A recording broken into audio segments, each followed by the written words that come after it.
Sedangkan Nea dan Nanda kini malah pergi ke mall untuk bersenang-senang. Hitung-hitung merayakan status Nea yang sudah resmi menjadi janda.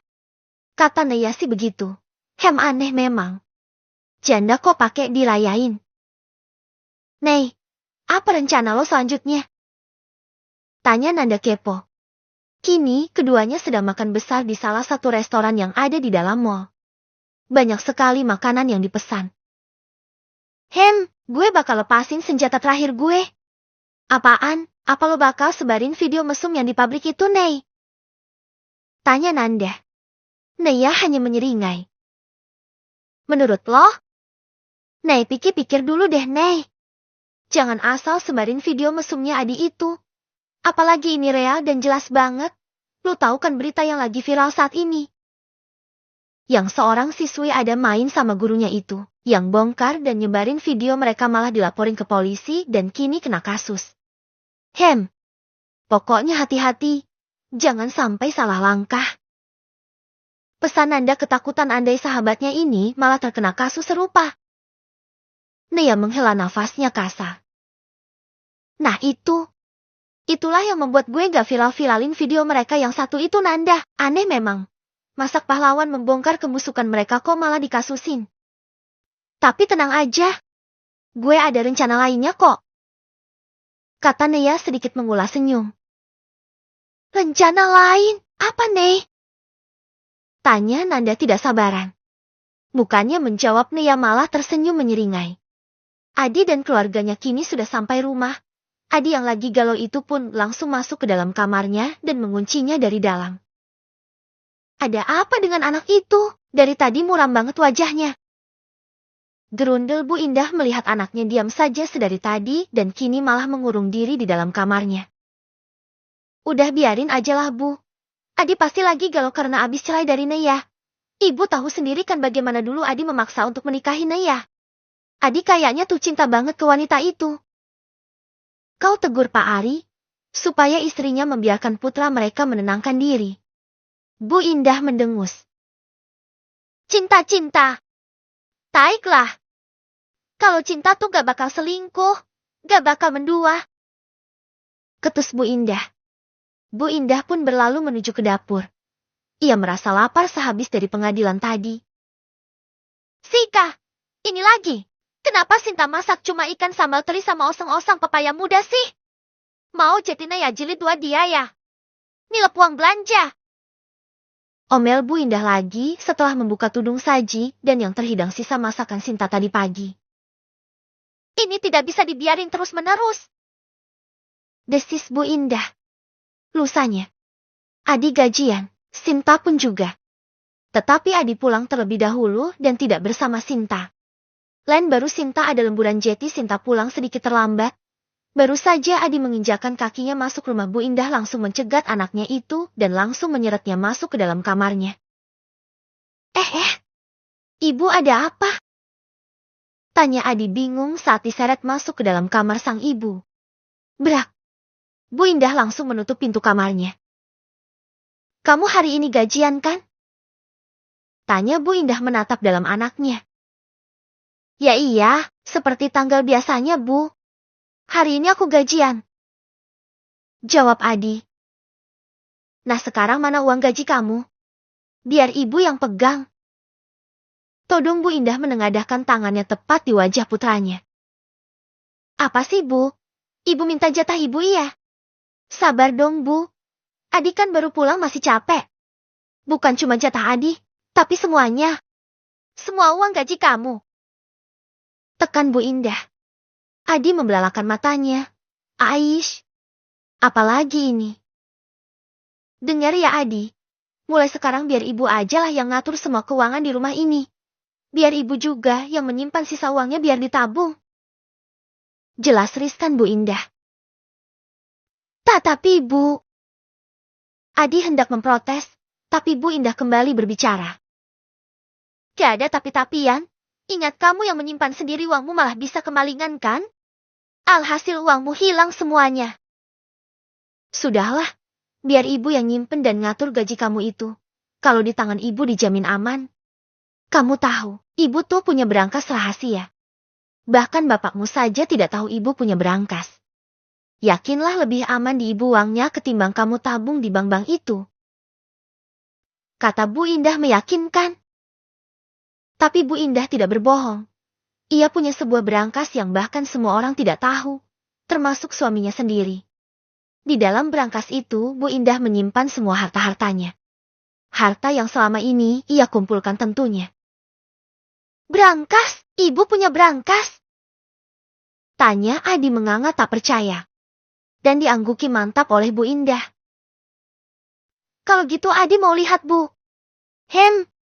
Baiklah. Mumpung bapakmu belum pulang dan Aris lagi keluyuran. Di jam segini juga biasanya Ayu masih molor. Yuk ikut ibu, tapi jangan berisik. Pokoknya tidak boleh ada yang tahu ibu punya harta karun. Ini kamu saja yang ibu beritahu Adi. Peringat Bu Indah. Iya. Bu Indah pun berjalan pelan menuju sebuah kamar. Kamar yang tidak terpakai dan kini dijadikan sebuah gudang tempatnya barang-barang tidak terpakai. Sebelum masuk gudang Bu Indah, terlebih dahulu celingak-celunguk ke kanan dan ke kiri guna melihat situasi. Aman. Yuk masuk. Bisik Bu Indah. Bu Indah itu tipe tidak percayaan ke orang. Walaupun itu keluarganya sendiri. Klek. Bu Indah menutup sangat pelan pintu gudang itu. Lalu ia menuju ke sebuah kontainer kecil yang di dalamnya terdapat buku-buku bekas anak-anaknya sekolah dulu.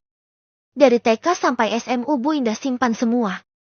Lantas Bu Indah mengeluarkan semua isinya lalu mengambil sebuah berangkas kecil yang ia letakkan paling bawah. Tapi di paling bawahnya masih ada buku, jadi keberadaan berangkas itu tidak diketahui orang. Mata Adi melebar saat sang ibu memperlihatkan sebuah berangkas. Ibu buka dulu. Terang sang ibu. Tentu Bu Indah tidak memperlihatkan bagian saat ia menekan kata sandi. Dan kini berangkas tersebut terbuka. Lantas Bu Indah memperlihatkan isi berangkasnya. Adi menganga melihat isi berangkas ibunya. Ini? Gagapnya tak percaya. Iya. Ini emas dan beberapa uang tabungan ibu. Kamu percayakan saja uangmu di sama ibu. Ibu bakal menyimpannya dengan baik di berangkas milik ibu ini. Berangkas ini muat kok nyimpan uang sampai 200 jutaan. Kalau udah kekumpul banyak nanti, kita bisa buka usaha untuk keberlangsungan hidup kita, Adi. Tak mungkin kan selamanya kamu kerja di pabrik. Kata Bu Indah ada benarnya. Adi pun mengangguk-anggukkan kepalanya. Nanti bakal ibu pisahin mana yang tabungan kamu dan mana yang tabungan ibu. Jangan khawatir. Ibu akan menikmati uang yang jatah dari kamu itu. Ibu kan juga pengen kita punya sebuah usaha. Biar kita jadi orang kaya beneran, Adi. Biar kamu gak kerja ngikut orang terus. Imbu Bu Indah. Sebenarnya pemikiran Bu Indah itu bagus sekali. Tapi sayang ia sangat jahat kepada menantunya. Alasannya ada dua. Pertama, ia tidak suka Nea yang dari kalangan melarat. Dan yang kedua, ia tidak suka Nea yang tak bisa ia atur. Nea sebagai menantu selalu membangkangnya.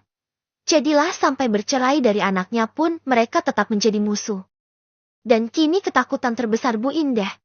Istri Adi menguasai uang anaknya. Tidak. Bu Indah tidak akan membiarkan itu semua terjadi. Baiklah Bu. Adi bakal percayain semua uang Adi di tangan ibu. Ucap Adi pada akhirnya luluh juga dengan semua yang ibunya katakan. Bu Indah pun langsung tersenyum lebar. Ya udah, mana uangnya? Kembali Bu Indah menengadahkan tangannya di depan sang anak. Ya kapan-kapan aja lah Bu. Uangnya masih di rekening. Ujar Adi. Kok kapan-kapan sih? Antara kalau duitnya hilang lagi gimana, Adi? Kamu lupa kalau rekeningmu itu pernah dibobol orang. Harusnya kamu tuh udah gak pakai lagi rekening tabunganmu itu, Adi. Kamu harusnya terima gaji secara tunai aja. Omel Bu Indah. Ya ampun, ibu bener banget. Adi pun panik. Ia baru teringat kalau rekeningnya pernah dibobol orang. Ya kiranya seperti itu yang dipikirkan semua keluarga Adi. Ya udah, ayo cepat ambil uangnya, Adi. Semoga aja uangmu itu masih ada dan gak kembali diambil orang. Ajak Bu Indah segera merapikan kembali berangkas rahasianya ke tempat semula. Keduanya pun langsung meluncur ke ATM terdekat. Fiu, untung saja uangnya masih ada, Bu. Lega Adi setelah berhasil menarik semua uangnya itu. Syukur deh, maling itu gak kembali gasak uangmu, Adi. Kedepannya kamu minta secara tunai aja uang gajimu itu, Adi. Biar kamu gak perlu susah payah mengambilnya di ATM dan bisa kamu langsung setor ke ibu. Oceh Bu Indah yang juga merasa lega. Iya, Bu. Adi mengangguk saja. Perkataan ibunya ini ada benarnya juga. Ya sudah, mana uangnya? Bu Indah menengadahkan tangannya lagi. Adi melirik kanan dan kiri. Di pojok sana ada pangkalan tukang ojek. Nanti ajalah, Bu. Saat di rumah aja. Bahaya kalau Adi keluarin uang sebanyak itu di sini. Bisik Adi. Bu Indah pun menyetujui. Tak banyak protes lagi. Akhirnya mereka berdua pun pulang ke rumah dengan Adi yang membonceng ibunya. Di, sepertinya bapakmu udah pulang. Cepat kasih uang itu ke ibu. Bisik Bu Indah saat mereka telah sampai di halaman rumah Bu Indah, masih di depan rumah tentunya. Iya. Melihat keadaan sekitar yang sepi, Adi segera merogoh tas wajesnya dan memberikan ibunya semua uangnya itu. Ini, Bu, semuanya ada 10.500.000. Aku bawa 2 juta buat peganganku ya. Sisanya ibu tabung dan ambil beberapa buat kebutuhan kita sebulan ini. Ujar Adi. 2 juta buat apa, Adi? 1 juta aja udah cukup. Jangan boros-boros kamu. Omel Bu Indah menyodorkan uang 1 juta kepada anaknya. Janganlah, Bu. Aku kan butuh uang bensin dan makan siang di luar. Belum lagi antara kalau motor bocor atau Sinta yang minta jajan di luar. 1 juta gak cukup, Bu. Protes Adi. Sika. Bu Indah mendecih, lalu kembali memberikan uang. 500.000. Nih, ibu tambahin 500. Sinta jangan kau pikirkan Adi. Dia kan di sini tinggal gratis dan makan kita yang tanggung. Lagian dia kan punya gaji sendiri. Biarlah dia jajan pakai uangnya sendiri. Ucap Bu Indah sewak. Nah kan belum apa-apa anaknya sudah memikirkan tentang Sinta. Padahal kan menurut Bu Indah kasih makan aja udah cukup. Dan rencananya Bu Indah setelah ini akan makan dengan layak. Tidak makan tahu tempe lagi. Dengan uang Adi yang ada di tangannya, Bu Indah akan bebas membelanjakan beberapanya untuk makan enak. Tidak seperti anaknya yang menjatah 25 perharinya. Bu Indah akui anaknya ini terlalu pelit untuk diri sendiri. Ya udah deh. Jawab lemah Adi. Tapi Bu, nanti kalau Sinta minta uang nafkah gimana Tanya Adi yang teringat perkataan istrinya itu tempo lalu. Yang dimana meminta juga semua gajinya untuk diatur Sinta. Halah, uang nafkah apaan? Ini dikasih makan dan tempat tinggal aja udah bentuk dari nafkahmu, Adi. Jangan memanjakan istri, nanti istrimu itu bisa melunjak. Kalau Sinta masih aja ngeyel minta uang nafkah, panggil aja ibu. Biar ibu kasih pencerahan buat istrimu itu. Biar gak banyak ngeluh kayak mantan istrimu yang ono. Akhirnya Adi pun manut-manut saja. Ia mengikuti semua yang ibunya katakan. Masuk akal juga sih menurut Adi. Sinta di sini tidak kelaparan dan kehujanan. Jeti itu sudah termasuk nafkah dari Adi kan? Sudah, ayo masuk. Udah mau maghrib nih. Kamu belum mandi kan? Sana mandi terus kita makan malam bersama. Ucap Bu Indah. Lantas keduanya masuk beriringan ke dalam rumah.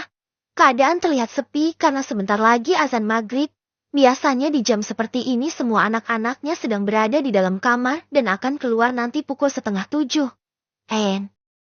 Untuk makan malam bersama. Keduanya masuk ke dalam kamar masing-masing. Bu Indah melihat suaminya sedang rebahan sembari menonton video YouTube. Dari mana, Bu? Kok bapak pulang ibu gak ada di rumah? Tanya Pak Ari. Adalah. Sahut Bu Indah langsung tiduran. Uang 9 juta dari Adi tadi masih berada aman di dalam saku dasternya. Sedangkan Adi langsung menyambar handuk dan berlalu ke kamar mandi. Istrinya belum pulang, tapi sebentar lagi akan pulang mungkin sekitar 15 menitan lagi. Sebagai pengawas pabrik Adi hafal betul jadwal-jadwal lemburan.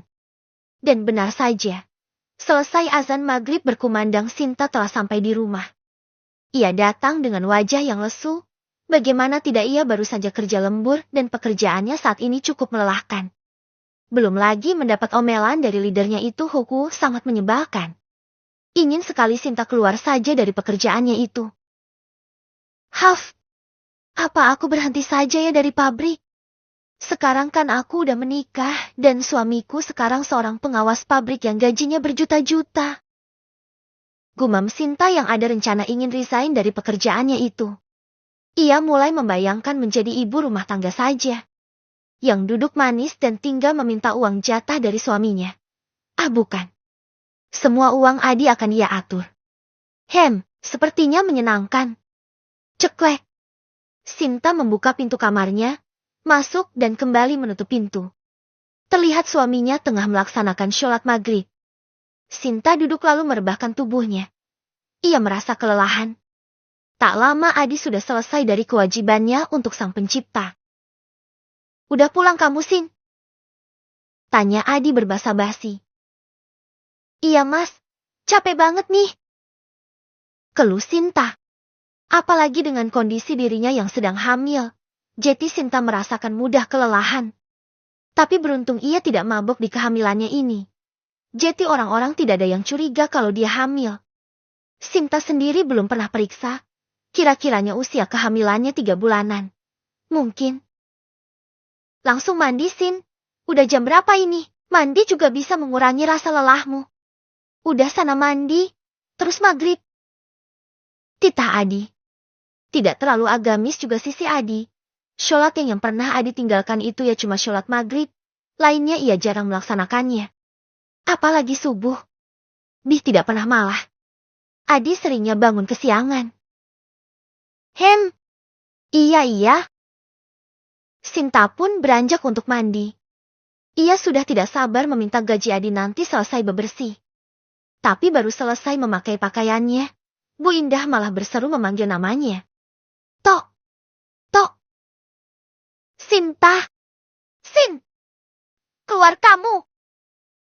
Teriak Bu Indah sembari mengetuk pintu. Sika, apa lagi sih?